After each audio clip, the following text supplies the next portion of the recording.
Hi friends, welcome to as home. Today வீடியோவில் இந்த மாதிரி கேரட்டை வச்சு எப்போவுமே செய்கிற கேரட் பொரியல் இல்லாமல் கொஞ்சம் டிஃப்ரெண்ட்டாக இன்றைக்கி டிஃபனுக்கும் லஞ்சுக்கும் என்ன செய்யலான்னு பார்த்துடலாமா? மார்னிங் பிரேக்ஃபாஸ்ட்டுக்கு சோள தோசையும் கேரட் சட்னியும் தாங்க ரெடி பண்ணியிருக்கேன். இந்த கேரட் சட்னி எப்படி செய்யலான்னு இந்த வீடியோவில் பார்த்துடலாம்.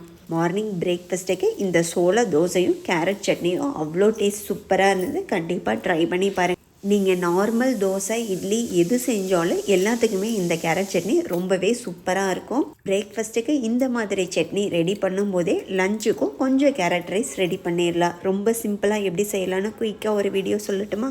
இந்த மாதிரி சாப்பர் யூஸ் பண்ணி கேரட் எல்லாம் இந்த மாதிரி சாப் பண்ணி எடுத்து ஜஸ்ட் வெங்காயம், மிளகாய், கருவேப்பிலை மட்டும் போட்டு எண்ணெயிலேயே இந்த மாதிரி வதக்கி விட்டுக்கலாங்க.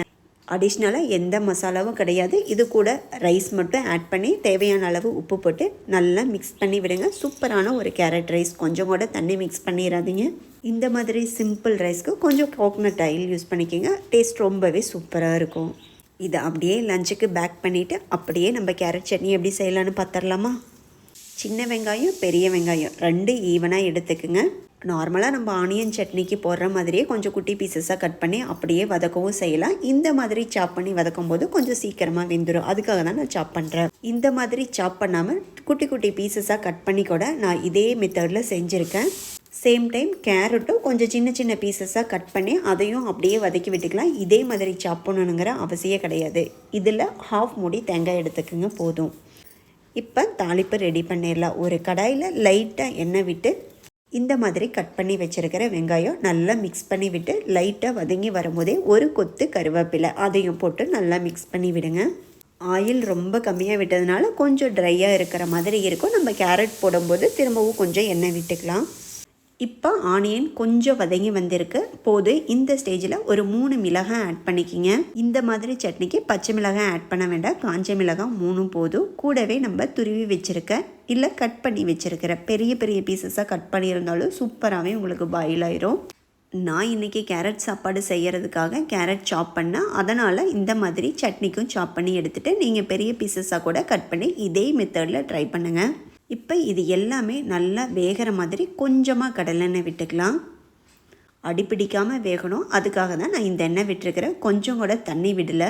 இது எல்லாமே நல்லா மிக்ஸ் பண்ணி எண்ணெய் நல்லா காய் ஃபுல்லாக மிக்ஸ் ஆன உடனே இதை ஒரு மூடி போட்டு மூடி விட்டுறலாங்க. ரொம்ப நேரம் மூடி விட்டுறக்கூடாது, ஏன்னா அடிப்பிடிச்சிரும். நம்ம லைட்டாக தான் எண்ணெய் விட்டுருக்கோம். கொஞ்சம் நேரத்துக்கு ஒன்ஸ் நம்ம எடுத்து நல்லா மிக்ஸ் பண்ணி விடணும். இப்போ ஒரு 1/4 ஸ்பூன் உளுந்தம்பருப்பு, 1/4 ஸ்பூன் கடலைப்பருப்பு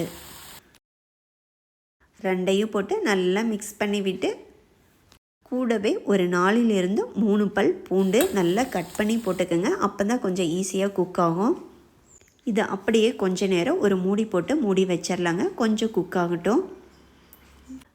இந்த காய் கொஞ்சம் குக் ஆகிற டைமுக்குள்ளே நம்ம ஆல்ரெடி காட்டின ஒரு மூடி தேங்காயில் 1/4 மூடி தேங்காய் மட்டும் கட் பண்ணியோ துருவியோ எடுத்துக்கலாம். இப்போ தேவையான அளவு உப்பு, நம்ம எடுத்து வச்சுருக்கிற தேங்காய். ரொம்ப அதிகமான தேங்காய் போட்டால் இதோட டேஸ்ட் அந்தளவுக்கு இருக்காது. கொஞ்சம் குறைவான அளவே தேங்காய் எடுத்துக்குங்க. கூட இந்த மாதிரி பச்சையாக இருக்கிற சின்ன வெங்காயம். ஃபைனல் ஸ்டேஜில் நான் ஒரு 2 வெங்காயம் போடுங்க. பெரிய வெங்காயம் இருந்தால் 1 வெங்காயம் போடுங்க. இது எல்லாத்தையும் நல்லா மிக்ஸ் பண்ணி விட்டு ஒரு 3 மினிட்ஸ் மூடி போட்டு மூடி விட்டுறலாங்க. அவ்வளோதாங்க, சூப்பரான கேரட் சட்னி மிக்ஸ் ரெடி பண்ணியாச்சு. இதை அப்படியே ஆற விட்டுட்டு ஒரு 1/2 அன் ஹவருக்கு அப்புறம் நல்லா ஆறிய பிறகு ஒரு மிக்ஸி ஜாரில் சேஞ்ச் பண்ணி இதை அப்படியே நல்லா ப்ளைன் பேஸ்ட்டாக அரைச்சி எடுத்துக்கலாம். நார்மலாக நம்ம எல்லா சட்னியும் அரைப்போமே அதே மெத்தட் தாங்க. ரொம்ப தண்ணியாகவும் வேண்டாம். ஆனியன் சட்னி எந்த ஸ்டேஜில் அரைப்போம் அந்த மாதிரி அரைச்சி எடுத்துக்கலாங்க. டேஸ்ட் கிட்டத்தட்ட ஆனியன் சட்னி மாதிரியே தான் இருக்கும். ரொம்ப நேரம் வச்சு சாப்பிடணுன்னா கொஞ்சமாக புளி ஆட் பண்ணிக்கிங்க, இல்லைன்னா தேவையில்லை, ஸ்கிப் பண்ணிடுங்க. பாருங்கள், சட்னி அரைச்சதுக்கப்புறம் எந்த அளவுக்கு கலர்ஃபுல்லாக இருக்குன்னு. பார்க்கவே ரொம்பவே சூப்பராக இருக்குல்ல. டேஸ்ட்டும் அதே மாதிரி ரொம்பவே அட்டகாசமாக இருக்குது. கண்டிப்பாக ட்ரை பண்ணி பார்த்துருங்க.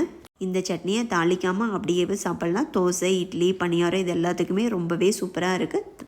நான் இன்றைக்கி கொஞ்சம் கருவேப்பிலை, கொஞ்சம் கடுகு, உளுந்து, கடலைப்பருப்பு இதை மட்டுமே போட்டு தாளித்து எடுத்துக்கிட்டேன். டேஸ்ட் ரொம்பவே சூப்பராக இருந்தது. சோள தோசையும் கேரட் சட்னியும் டேஸ்ட் அவ்வளோ சூப்பராக இருந்தது. கண்டிப்பாக ட்ரை பண்ணி பாருங்கள். சோள தோசைக்கு சிம்பிளாக எப்படி மாவு அரைக்கணும்னு சொல்லிடுறேன். 1 கிளாஸ் சோளத்துக்கு 1/2 கிளாஸ் அரிசி, நார்மல் இட்லி அரிசி, அது கூட ஒரு 4 ஸ்பூன் உளுந்து, 1/4 ஸ்பூன் வெந்தயம் எல்லாத்தையும் ஒன்றா ஊற வச்சு மிக்ஸி ஜாரில் அரைச்சி 8 மணி நேரம் ஊற வச்சு புளிக்க வச்சுருங்க. ஓவர் நைட்டில் இந்த மாதிரி சூப்பரான கிறிஸ்பியான சோள தோசை கிடச்சிருங்க.